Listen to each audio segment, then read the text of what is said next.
Sa pagpapatuloy po ng ating episode tungkol sa mga laws or 48 Laws of Power by Robert Greene. Sa recap po natin, nauna na nating na-tackle ang 16 na mga laws. Ayan. Kaya isa-isahin muna nating reviewin bago tayo magpatuloy sa number. Actually, it's 15 pa lang. 15 pa lang po pala ang na-tackle natin last time. So, ano-ano ba yung 15 na nauna nating na-tackle? So, sa umpisa, na-tackle po natin yung never outshine your master. So, wag mong higitan ang taong nasa itaas mo or mas may posisyon sa'yo. Or minsan talagang madalas dyan yung boss or mga taong mas umidad na sa atin. Never outshine them. Number 2, never put too much trust in your friends. Ayan. So, huwag masyadong magtiwala sa iyong mga kaibigan kahit na ba nagpakita sila ng lahat ng kabutihan sa atin. So, huwag na huwag tayong magpapaloko o magpapaabuso sa ating mga kaibigan. Tandaan natin yan. Number 3, ano ba yun? Conceal your intentions. Huwag mo ipaalam sa buong mundo ang iyong mga plano, ang iyong mga goals, at ang iyong mga, alam mo yun, mga pangarap. Number 4 naman, always say less than necessary. So, konting salita para hindi masyadong malaman ng mga tao kung ano ang tumatakbo sa isip mo. Ayan. Sabi nga nila, less talk, less mistake. No talk, no mistake. Ayan. So, no talk, no information, no details, or any at all. Anything at all na pwede nilang malaman tungkol sa'yo. Number 5 naman, much depend or give importance to your reputations. Ayan. So, kailangan mong bantayan ang iyong pangalan at ito ay mas higit pa sa kahit na anong mamahaling langis o kahit na anong mamahaling mga ari-arian. Number 6, court attention at all costs. Ayan. So, kailangan mong maging visible sa lahat ng tao. Kung kinakailangan mo ng mas maraming followers or mas maraming mga taga-sunod o taga-subaybay. Maging visible. Visible in a positive way, syempre pa. Okay, so number 7 naman, get others do the work, but you have to take the credits. Ayan, basta ikaw, utak mo yan, ibigay mo sa kanila lahat ng mga kailangan gawin, process, pero ang credit, dahil ikaw ang gumawa niyan, sa'yo. Do not give them the credit because you're the one that put it together and they just executed it. Alright, so bear in mind, your credits should be always in you. Okay, number 8, make other people come to you. Ayan, hayaan mong sila ang lumapit sa'yo. Huwag kang humabol-habol sa kanila. Bakit? Kasi meron kang isang katangian na kung saan yan ay naiiba sa lahat at ikaw lang ang meron niyan. Pag nangailangan sila, syempre pa, ikaw lang ang makakapagbigay niyan dahil ikaw lang ang nagtataglay niyang katangian niyan. Alright, so number 9 naman, win through your actions.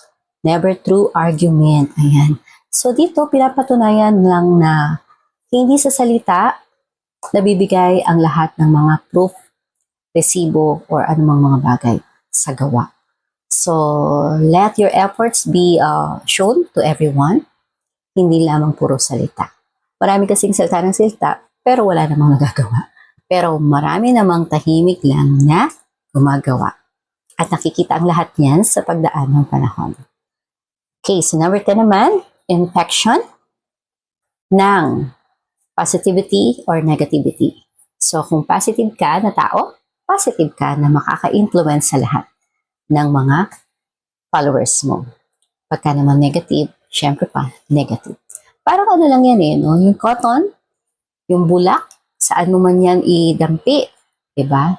Sa tubig, sa soft drinks, sa sabaw, o sa kahit na anong uri ng liquid. Ano man ang idinampi mo dyan, yan din ang lalabas. So, pag dinampi mo yan sa positive, positive din yan. Pero pag negative, negative din. So you have to think in your positivity always to attract people. And number 11, learn to keep people dependent on you. So magkaroon ka ng isang skill, talent, special something in you that is very unique in you alone. Ayan. So yan ang titingnan nila at talagang i-value nila na hindi ka pwedeng palitan ng kahit sino dahil ikaw lang ang meron yan. Tama. Totoo yan kasi ikaw ay isang unique na individual na ikaw lang nagtataglay ng katangian niyan. So, parang nabanggit na natin to kanina, no? Alright, so, Law 12, use selective honesty and generosity to disarm your victim. Ayan. So, minsan yung sobrang kind, sobrang kabaitan, ayan. Minsan nagpapahamak din yan sa atin. So, kailangan maging balanse tayo dyan. Huwag masyadong mabait. Magkaroon ka ng strategy para hindi ka laging nabibiktima ng mga, alam mo na, ng mga mapang-abusong mga tao na gusto lang kunin kung ano man ang mapapakinabangan nila sa'yo. Tandaan mo yan, importante yan. And then 13, when asking help, appeal to people's self-interest. For example, hihingi ka ng tulong, ano yung pwede niyang makuha rin sa'yo kapalit ng tulong na hinihingi mo sa kanya. Ayan. So, parang two-way traffic or two-way gifts. So, tutulungan ka niya. At the same time, ikaw rin meron kang ibibigay sa kanyang kapalit din naman na tulong. Pwedeng bagay or any tangible things din na pwede mong maibigay sa kanya. 14 naman, ang bilis natin. Pose as a friend and work as a spy. Ayan. Ito naman yung batas or law na kung saan pwede kang maging kaibigan, pero at the same time, you have to be keen observer. So, tingnan mo lang ang mga nangyayari, very quietly lang, para hindi ka naman sobrang madala ng kung ano yung nakikita mo sa panlabas. Maaari kasi yung mga nasa labas, hindi yan ang totoong mga layunin nila. Or, meron silang mga secret agenda. So, mag-ingat tayo dyan. And then, law 15, crush your enemy totally. Ayan, kapag conflict, huwag mong hayaan na maging half-hearted ka. Kailangan tapusin mo ang laban. Halimbawa, half-hearted ka, huwag mong ipakita na sobrang natalo ka. Kailangan talunin mo siya. Pag sinabing crush, ibig sabihin, durugin mo sa iyong mga kamay. Ayan.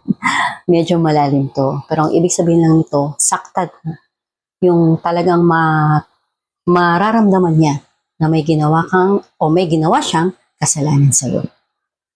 Okay, so Law 16, ito yung hindi natin na natackle, pero yan nga. Yan yung review natin, no? 1 to 15 pala ang na bigay natin nung nakaraang part 1 natin sa ating episode na yun. And today, we are going to tackle the 16 to number, basta 16 laws din ang ating itatackle for today. Ayan. So, eto na ang 16. Kapag halimbawa, ikaw ay nawala mga ilang araw o mga ilang buwan o pwede ring ilang weeks or minsan taon sa isang grupo ng mga tao na pinahalagahan mo. Binigyan mo ng lahat ng mga, alam mo yun, attention, effort. Minsan gumagastos ka pa para sa kanila. Sa isang iglap, palagi kang, ang bilis mong mag-reply, ang bilis mong alam mo yun, ibigay kung ano man yung pangailangan nila. Pero in one point, sa buhay mo, ayan na. Parang natuto ka na, teka lang, sa dami ng effort na ginawa ko sa taong ito, parang hindi ko maramdaman na pinahalagahan niya ako. Ayan, naranasan mo na ba yan? Naranasan niyo na po ba yan? Hindi ba masakit? Oo, masakit yan. So, yan ang law number 16. Pero bago ang lahat, yan, bago natin sabihin yung law number 16, pwede pong pakishare naman ang video na ito. Paki-like na rin po at syempre, pakipindot na rin po ang subscribe button. Para naman po mas lumawak po ang ating channel. Nang sa ganon, mas marami pa po tayong kwentuhan na pagsasamahan sa mga susunod pa ng mga araw. Ayan, salamat po. Okay, so 16, ang sabi dito ay absence to increase respect and honor. Minsan kailangan mo munang mawala para mamiss ka nila. Oo, minsan kailangan mo na, alam mo yun, huwag ka munang magparamdam. Huwag ka munang maging laging available. Huwag ka munang laging, alam mo yun, tatakbo. Alam mo, kapag kailangan ka, nandiyan ka kaagad. You have to secure your value. Kapag palagi kang ganyan, diba sabi nga nila, when someone is very easily available, hindi nabavalue ang tao na yun. Pero kapag nawala, syempre pa, pag wala, hahanapin. So anumang bagay o sino man na nawawala, hahanapin. Dahil doon natin mararamdaman na siya ay napakahalaga pala. So gawin mo yan intentionally. Intentionally kasi gusto mong maparamdam o maramdaman na mahalaga ka. Importante yan. Alright, so moving on to number 17. Ayan. So, hindi tayo dapat lagi na, alam mo yun, sinasabi natin ang mga susunod nating mga plano, susunod nating mga galaw, susunod na mga bagay na pwede nating gawin. Naalala niyo po ba yung Trojan War?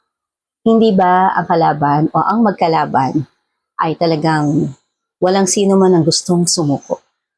Pero ang nakakatuwa, yung isang panig ay nagbigay ng isang mahalagang halagang kabilang panig ay sobrang magandang gift o regalo. Isang malaking horse, di ba? Na talagang nakapasok sa teritoryo ng kalaban. Hindi alam ng teritoryo na yon na ito pala ay naglalaman ng maraming mga soldier. Kaya napasok ang kanilang territory. At sa gabing iyon, kahit na napakataas pa ng kanilang palasyo, napasok sila ng kanilang mga halaman. So ano ibig sabihin nito? Sabi sa number 17, keep others in suspended terror.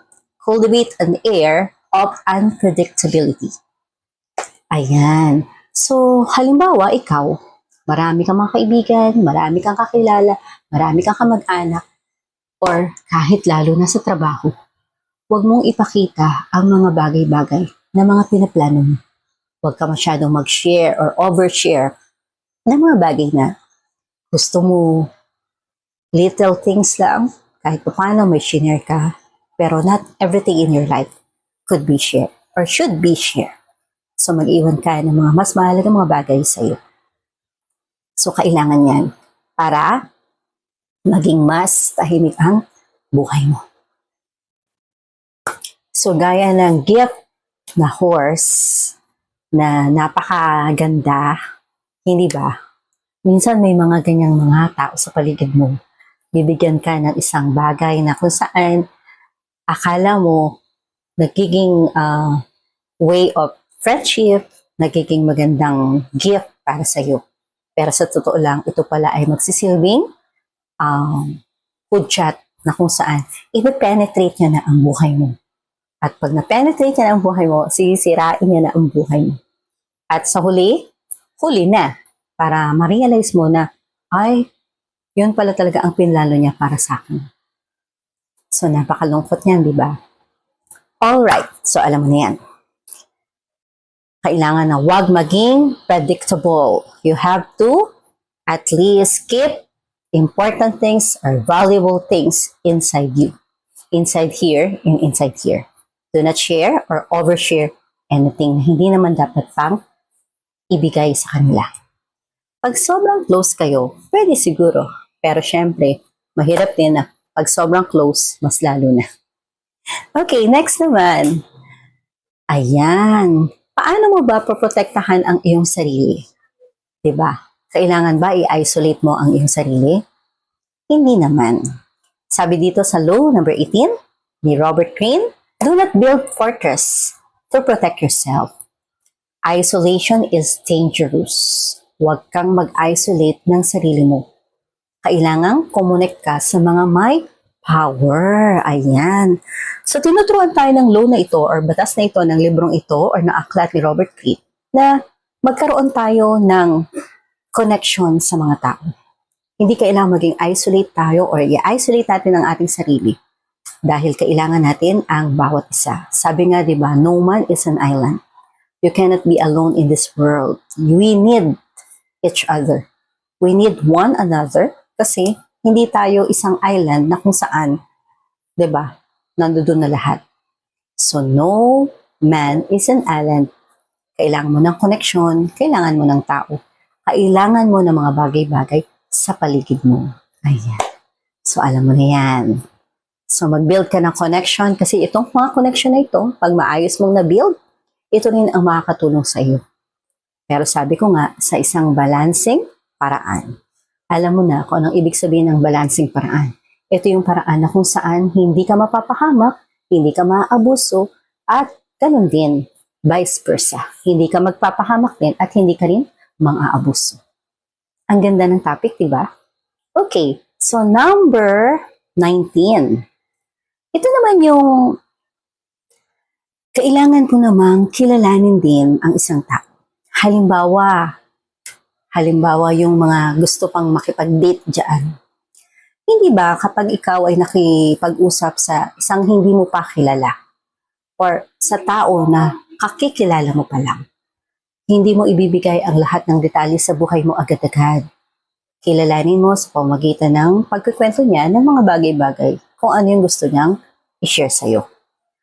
At sa isang banda naman, ikaw, tahimik ka lang na inaalam mo ang mga information or mga basic and important information na kailangan mong malaman. Sa huli, marami ka nang alam, pero siya, konti lang. Ito ay tinatawag natin na know who you're dealing with. So, kilalanin mo talaga kung sino yung mga tao na nakakausap mo araw-araw, sino yung mga taong kumukonekta sa'yo at kumukonekta ka. Kasi, hindi lahat pare-parehas. Kailangan kilalanin natin at piliin natin ang mga taong ipapasok natin sa buhay natin. Number 20 na, ang bilis natin. Do not commit to anyone. Panatilihin ang independence. Oo. So, wag tayo masyadong maging committed sa any person. Siyempre, except sa ating partner or sa ating asawa or sa ating pamilya, sa ating mga anak. Pero yung mga business commitment, ayan, kailangang pag-isipan mo na mabuti lahat yan. Organizational commitment, anything about people's engagement, relationship, ayan, camaraderie, kailangan natin piliin yung mga taong makakasama natin dahil itong mga taong ito ang mag-iimpluwensya din naman sa ating buhay. So, kailangan natin piliin yan. Okay, so number 21 na tayo. 21. Ayan, ano to? Play a soccer to catch a sucker. Ayan. Sabi dito, magpakumbaba kung kailangang gawin yan. So, halimbawa, meron isang kaibigan ka, sobrang, alam mo yung laro niya ay parang pailalim. Pag pailalim siya, tapatan mo din, maging pailalim ka rin. Alam mo yung mga strategies, di ba? So, kapag ka naman, straight siya, honest siya, and then, syempre, kailangan honest ka din. Pero wag na wag natin gagawin na manloko ng isang tao sa isang taong honest. Ayan. So, kailangan ay, in business dealings, you have to follow the rules of engagement. So, ano man ang pinag-usapan, yun ka dapat, hindi ka dapat aalis dun. Okay, so that is law number 21. Law number 22 naman. Use the surrender tactic minsan. Pag give way, ay panalo rin.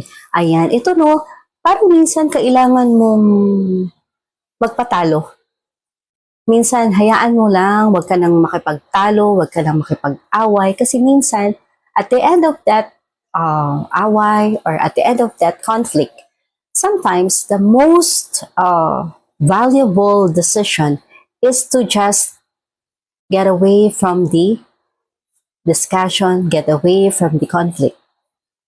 Okay na lang, sige na lang, i-accept na lang natin na okay na lang. Matalo man ako ngayon, alam ko sa huli, mas tahimik naman ang buhay ko. Ganun. Hayaan mo na silang manalo, hayaan mo na silang ibandera nila ang kanilang mga trophy na sila ang nanalo.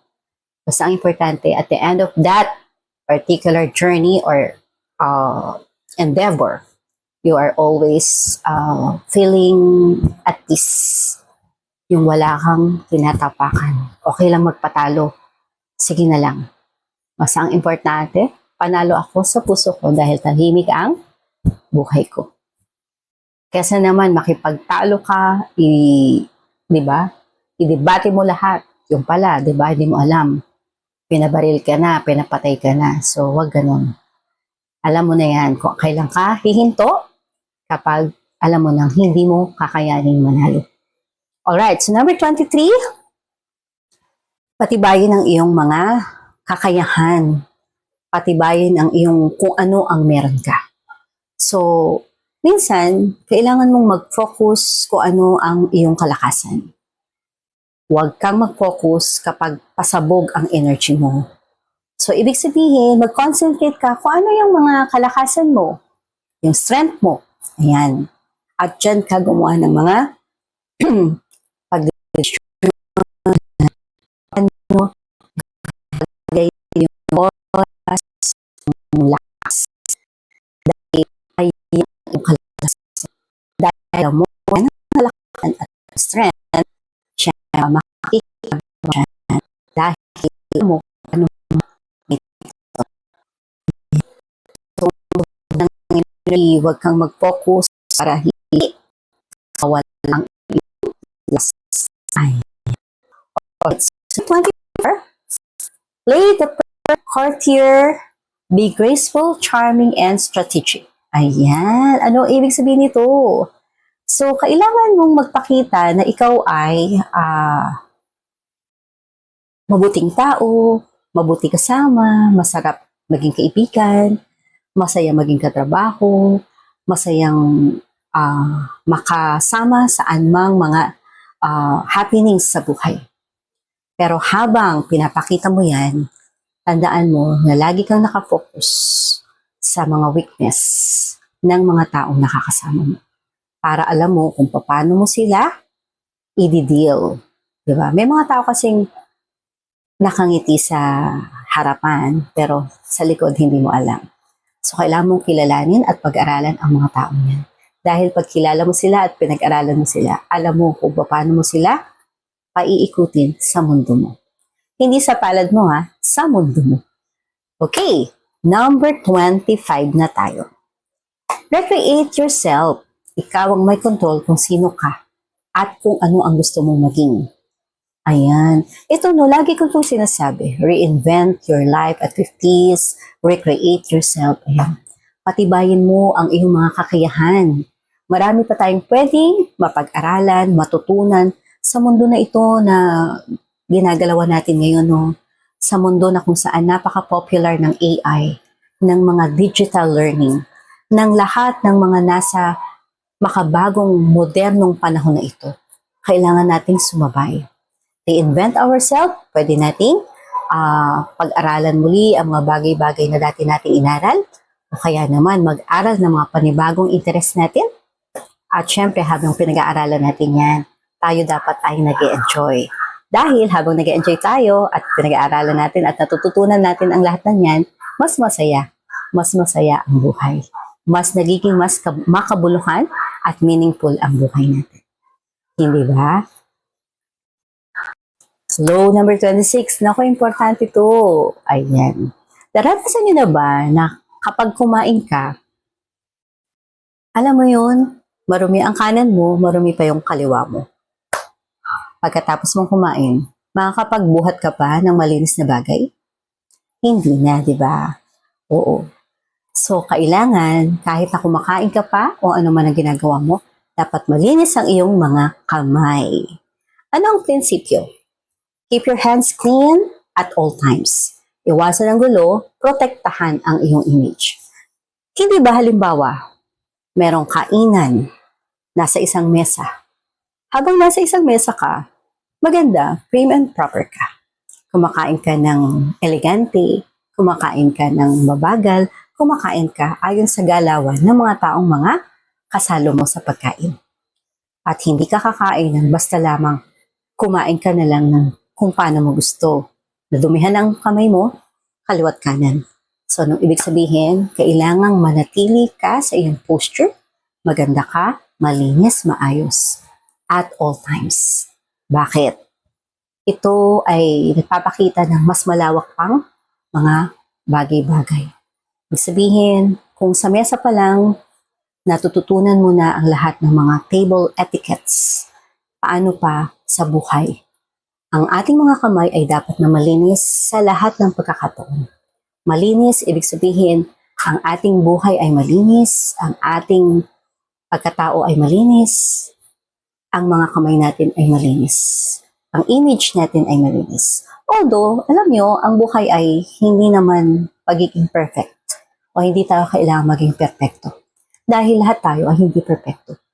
Pero ang iniiwasan lamang natin dito ay yung bagay na habang tayo ay nasa mundong ito, may iwasan natin na tayo ay mapahamak ng anumang bagay na makakasira sa atin.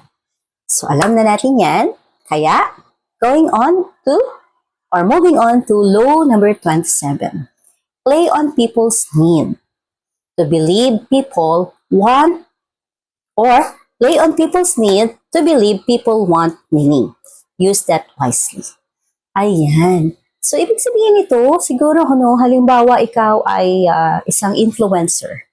Meron kang beliefs, meron mga bagay-bagay na gustong i-share, at gusto mong i-prove sa mga tao na lahat ng sinishare mo ay totoo at applicable at nangyari sa buhay mo. Kaya naman, ang mga taong ito ay maniniwala naman sa iyo at gagawin din nila kung ano may mga suggestion sa buhay. Ayan. So, minsan, katulad nito, may mga sinishare kami dito sa ating channel na Crazy at 50. Ano man ang mga beliefs namin dito, kayo man ay sumasang-ayon o hindi. Basta ang ginagawa namin dito ay nag-share kami ng mga bagay-bagay na pwedeng makapulutan ng aral at mai-apply natin sa ating buhay para tayo ay mas makinabang pa sa pamamagitan ng pag-iwas sa mga hindi inaasahang mga problema at pag-iwas din naman sa mga bagay-bagay na makakasakit pa sa atin. So yan ang ibig sabihin ng gaganap ka na pwede mong ipa-apply sa mga tao na sinesharean mo ang iyong beliefs na alam mong makakatulong sa kanila ng malaki sa pagbabago ng kanilang buhay from negativity to more positivity.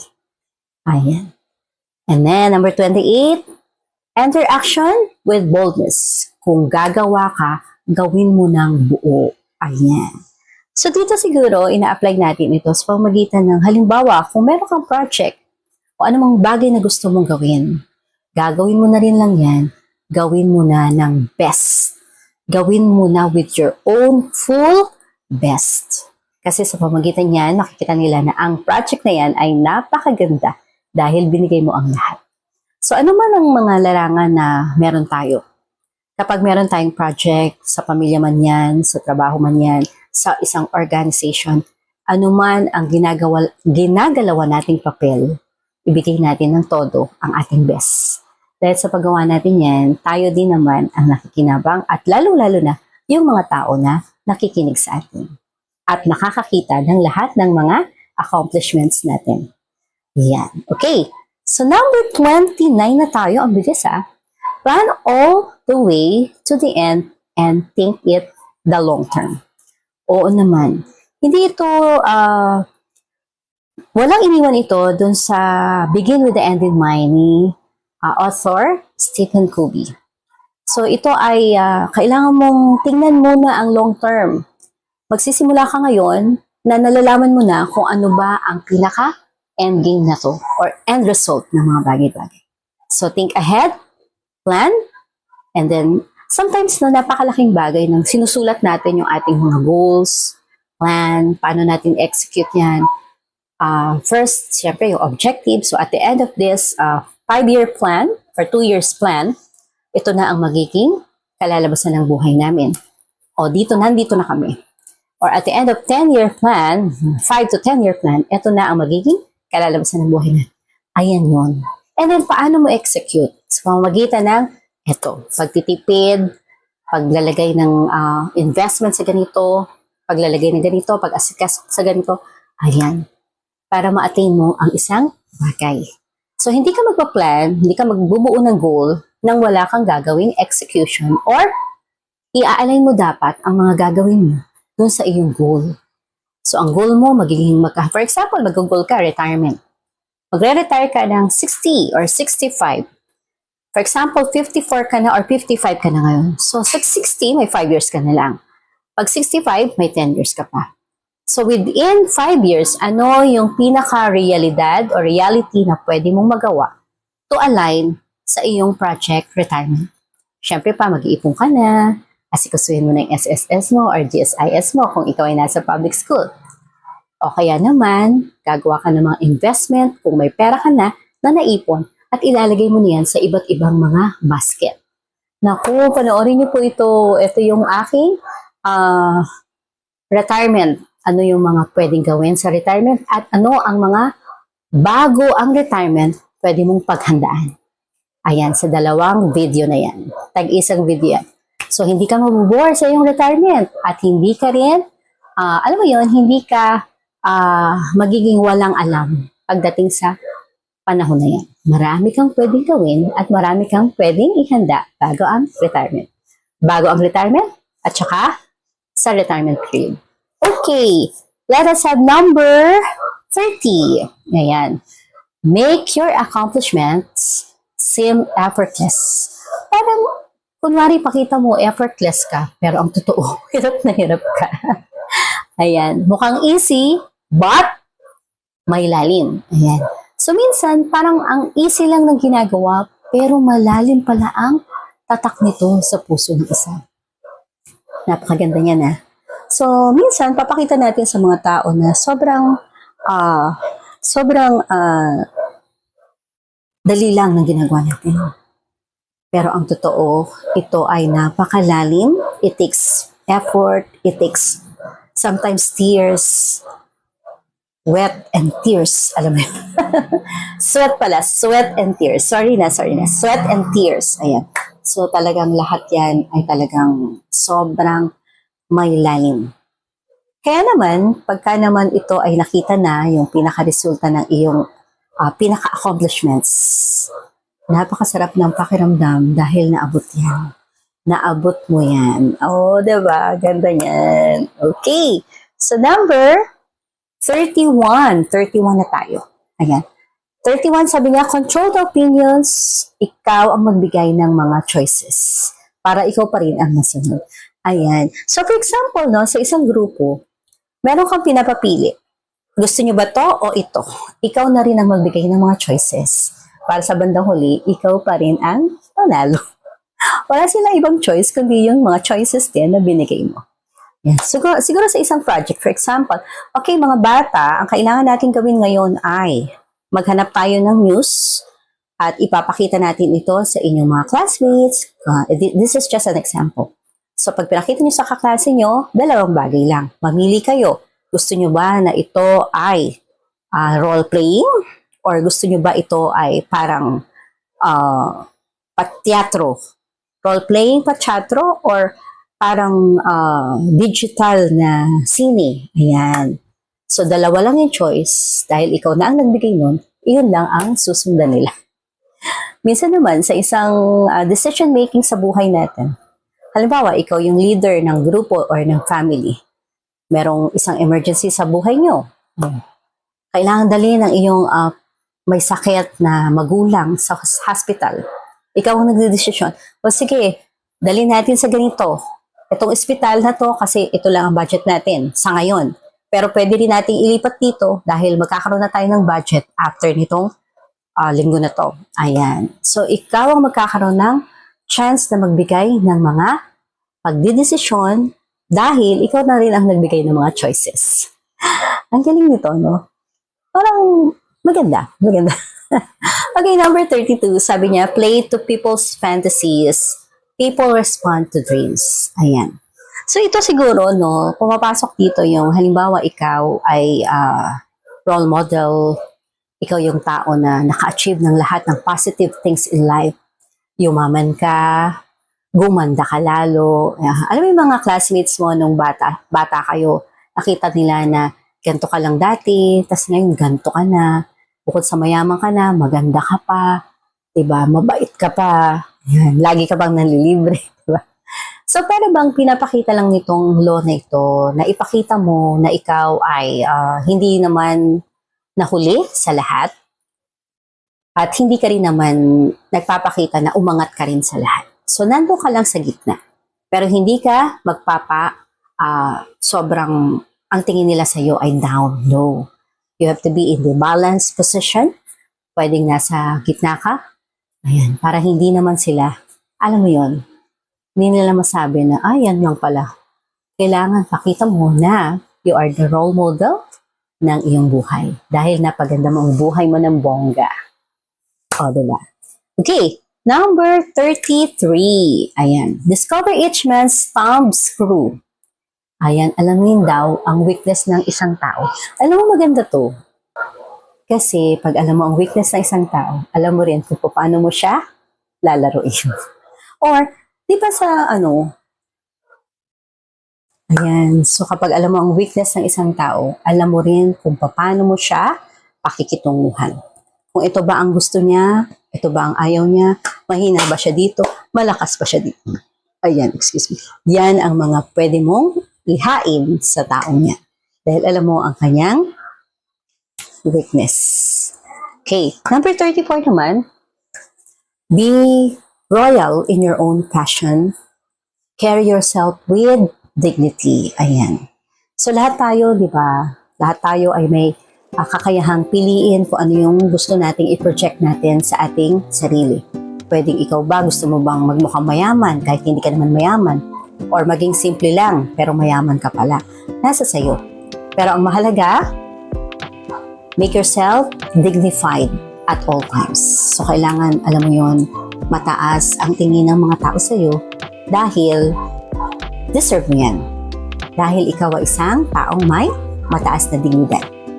Alright. And last one for this part 2, master the art of timing. Timing is everything. Ayan. Anong ibig sabihin yan? So, lahat ng bagay ay may schedule. According sa Ecclesiastes 3:1, in everything there is an appointed time. So, kung time nila noon, time mo na ngayon. Lahat ng bagay ay may schedule or may timing. With your proper timing, diba? Timing ng iyong paglalagay ng isang project, yan. Pagkuha ng isang magandang karera, pagkuha ng isang magandang pwedeng school course, pwedeng isang magandang trabaho sa OFW or overseas, pwede rin. Lahat yan may timing. At ang importante dito, kahit anuman ang mangyari, alam mo sa sarili mo na ang power ay nasa kamay mo. Ayan! So, nandun na po tayo. Nakuha na natin ang number 15 or number 16 to number 35. And then, ito ay to be continued po ulit. Pero bago ang lahat, pakishare naman, like at subscribe. At syempre, stay maganda, inside out pa rin po tayo. Ang pagkakaroon ng kapangyarihan ay hindi nangangahulugan na hahawakan mo ang lahat sa mundong ito. Ito ay nangangahulugan syempre na kailangan maging timbang tayo or balanse sa ating pananaw sa buhay. Hindi lahat ng nais natin ay pwede nating hawakan. Ano man ang binigay sa atin, pangalagaan. Dahil ang power na yan ay may kaakibat na obligasyon at responsibilidad. Itutuloy po natin ang law number 36